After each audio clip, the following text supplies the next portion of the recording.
It is possible to be thankful every moment, every day. It takes practice and humility. It takes vision and stability. It takes practice and humility. It takes vision and stability.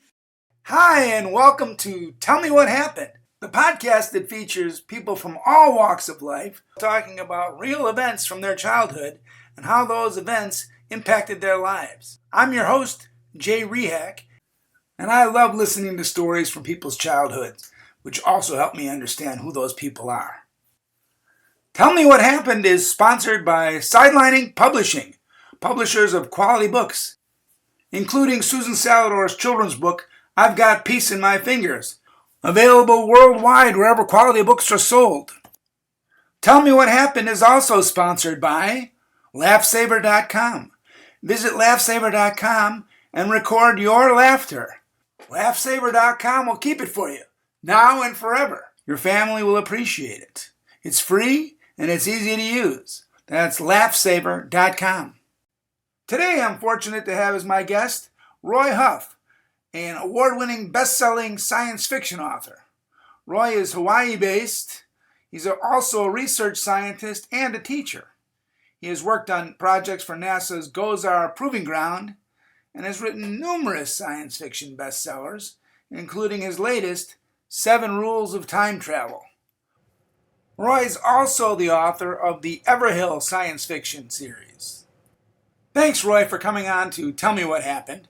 I look forward to hearing your story, although I know it deals with a great deal of family pain. Thank you. It's a pleasure to be here.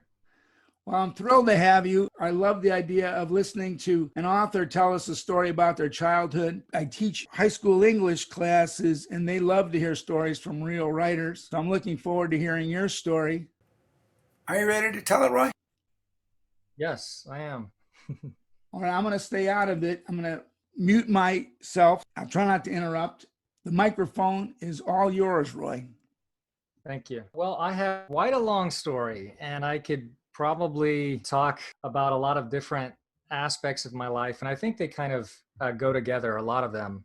One of the biggest events that happened in my life was when I found out that my father was HIV positive. I was in the 8th grade. And like a lot of things that happened to me in my life, just because of the traumatic events and the challenges that I've had, at the time, it didn't seem that big of a deal. I mean, it's kind of like, is this really happening? Or kind of like denial.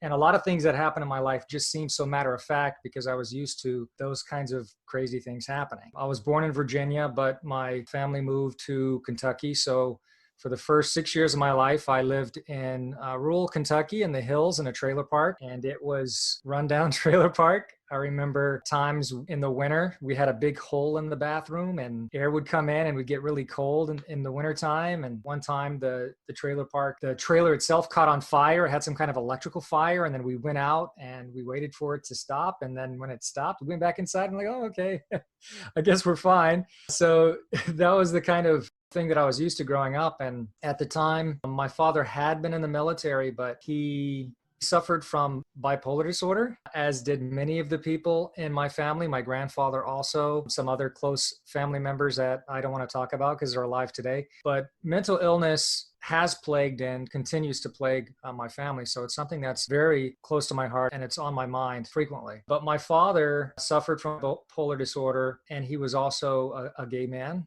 And he was in the military at the time, and he eventually was let go because they couldn't find him a position. And I'm assuming that's code for they didn't want him because he was gay and or because they recognized that he had some type of mental deficit. I don't know which one it is, so I can't really say, but it was clear to me that that's most likely what happened. He actually switched from one branch to another. I think if my memory serves correct, he was in the Navy and the Army, but that's why we had moved from Norfolk, Virginia. I was born in Portsmouth, to Kentucky because I believe he was stationed around Fort Knox. So we had that going on, and my parents eventually separated. My mother found out that he was gay, and I remember the last memory that I had of him before graduation was when I was 4 and he stopped by and I was kind of half asleep and I said, "Was Dad here?" And then my mother said, Yeah, he was seriously, why didn't you wake me up? I have that memory. And then I remember eating a bowl of split pea soup. So like split pea soup is just something that comes with me. Like whenever I see split pea soup in the grocery store, I kind of want to get it. And it's just a memory that I have that I associate with my dad. And I always kind of idolized him and had this positive emotion about him, which is very different than a lot of the people near where I grew up. After we moved, eventually we moved to Charlotte, North Carolina when I was 6 years old. And a lot of people had resentment for their fathers not being there. But I had other challenges growing up, other physical abuse with other people. And so I just wanted to get out of the situation I was in. And so it was easy to kind of have an idealized version of my father. And I didn't know that he had a mental illness until later on. I don't remember exactly when I found out that he had a mental illness, but I think it was sometime in middle school or early high school that I found out. And so as I was growing up, I didn't have as much resentment for him being gone because I understood that he had a disorder. And so that contributed to the reason. And then I found really early on that he was gay. I got in an argument with my mother, and I think I was like 7 or 8 years old. And I said, I'm going to go live with my dad. And then she said, you don't want to do that because he's gay. And I didn't know what to think. I was just dumbfounded. I knew what it meant, kind of, but it was just such a kind of a shocking and just unbelievable thing. And I didn't understand it completely. I wasn't angry with him. I didn't understand why that would be that much of an issue, but I was just, wow, okay. And it didn't really come up later until when I was in 8th grade and we started getting Social Security checks. And I said, why are we getting Social Security checks? And I guess because at the time it was a fatal illness. And so we were getting Social Security checks. And so that I found out he was HIV positive. And so I was surprised. And we didn't know where he was for a lot of the time. My mother said that he had moved to San Francisco, and there were the rumors that he had been using heroin or IV drugs. So he was in, at least to my knowledge, a couple of high risk groups. And this was early mid 80s. And so I found out I was in 8th grade. So this was around 1989. And so for my entire high school, I had this knowledge that my father was dying of AIDS, because back then, it was a death sentence. There was medicine you could take, but it wasn't as good as it is today. And so I knew at some point he would pass away. But there were times, growing up, and at first people weren't aware of my father's situation. And I think eventually I did start telling people, and nobody really talked about it. But I remember one time I was in my history and English teacher's class, and she taught both classes. And she was having a discussion about HIV/AIDS. And she said that she didn't understand why they didn't just put all of them on an island. And I was just so upset because it didn't feel like it was fair. And I also knew at the time that it's not spread by that kind of casual contact. And even at the time, it was pretty common knowledge. It was difficult to catch. And so I was a little frustrated and upset. And so, this kind of bothered me, but I grew up in a very religious home. I, grew up in a mixed race home. I grew up a lot of things that caused a lot of conflict, in different areas and based on different things. And the church that I went to was very strict. And just imagining what kind of challenges, my father had to face growing up, because, he didn't graduate high school despite the fact that he performed very well. And I'm imagining I asked my mother why he didn't graduate, and he was a senior. He made it all the way to senior year. He was doing very well. And I didn't get the exact reason why he didn't graduate. But seeing how the illness has affected other people in my family, I'm pretty sure that it was related to some type of manic episode. But I can just imagine what he was going through, combined with the fact that he was a gay man, the challenges that he had to go through. And his mental illness made it difficult because I've seen how this illness can ravage someone's life, and how you have a job and you can't hold down a job. You lose a job and it gets harder to get another job. And then you burn through your connections and your social network, and people start to distance themselves from you. And you end up in a cycle where you're either in jail or in the hospital or on the street. And it's really heartbreaking. It's like you have to go through the 5 stages of grief. over and over and over again. And getting people to accept that they have that kind of illness is challenging. And so you get victimized twice, once by the illness and then once by the people in your network who don't either believe or don't understand what you have to do. Because sometimes when you're with someone who has a mental illness, it's kind of like living in an abusive relationship. Somebody can actually become physically abusive. And as much as you want to help them, you have to physically distance yourself from them, not just for yourself, but for them also.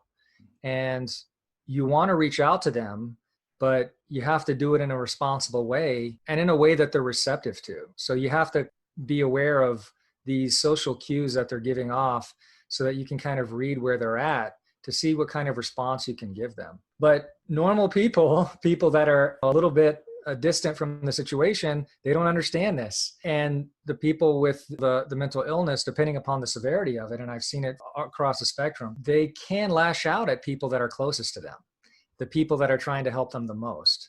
And that's just the way that the illness can manifest at times. So the people that are there trying to help them the most, they get hurt the most. And a lot of times for their own sanity, they have to withdraw and they have to distance themselves. And that can be heartbreaking. I've just been in situations where I have to do that, but I have to bring myself back in. So I've mentioned it as like a parallel to almost like losing a loved one, but like not even losing a loved one, but having someone in your life who's gone missing, because you can't actually achieve that final stage of acceptance because you don't know. So I can only imagine what he was going through. He had to go through that. And he had to go through the fact that he was a gay man. And this wasn't the 60s, but it still was not as accepting as it is today. I can't imagine what he was going through. And so I never faulted him for not being there. I understood that he was gay. I understood that he had a mental illness. And so I couldn't hold it against him. I didn't hold it against him.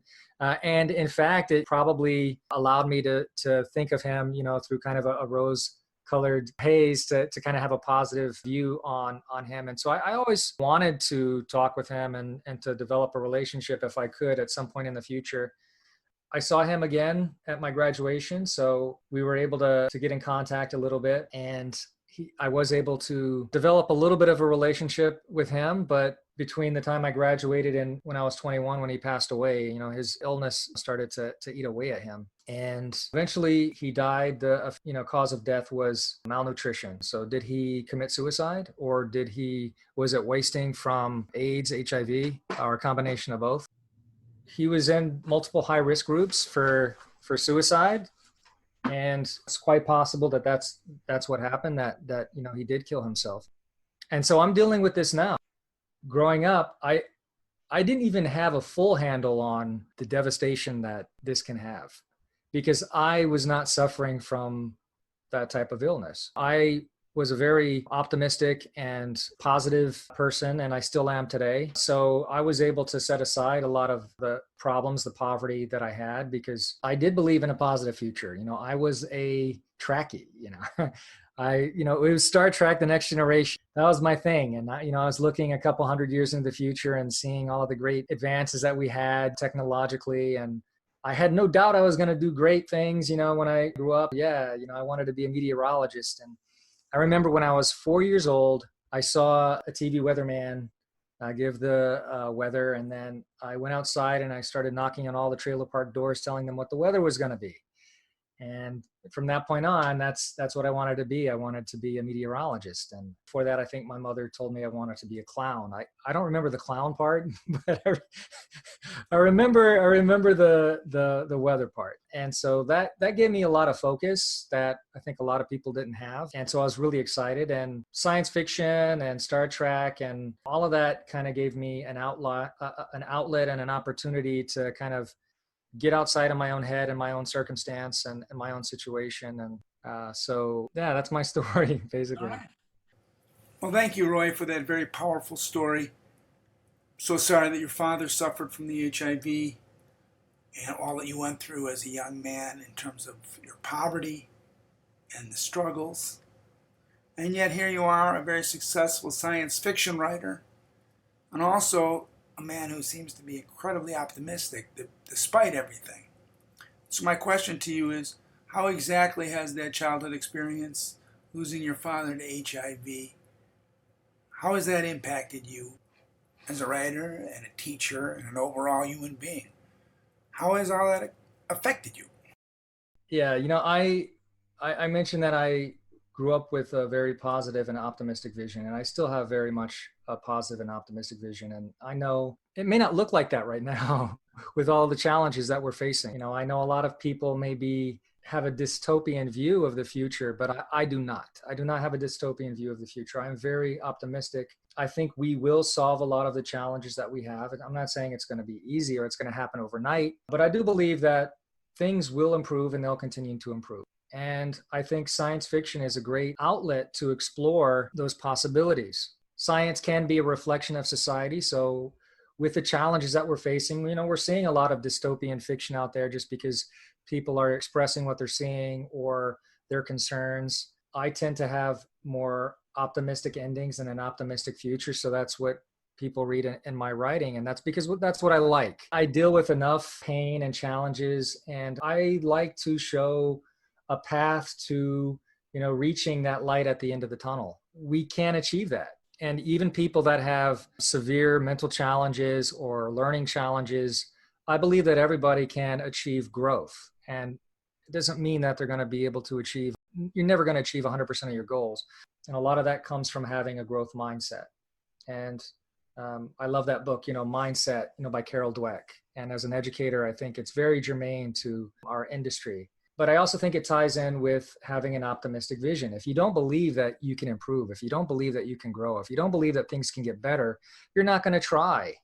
You're not going to try. It doesn't mean you're always going to succeed. You're probably going to fail more times than you're going to succeed. And that's just part of the process, But I can explore that through the fiction, but I can also communicate that with students and hopefully educate people that they can have a life that they engineer. It may not be exactly what they hope, but they can have some say in, what happens in their life. So I think as an educator, that's important. And so I think the fiction is a great way to communicate that. It's also a great way to help teach me communication, because I think to reach people through fiction, you have to be simple and precise and communicate a story in a way that they understand. And so it forces you to look at what you're saying and how you're saying and what it is that you really want to say. So I think they're all connected. Of course, having a science background is great for writing science fiction.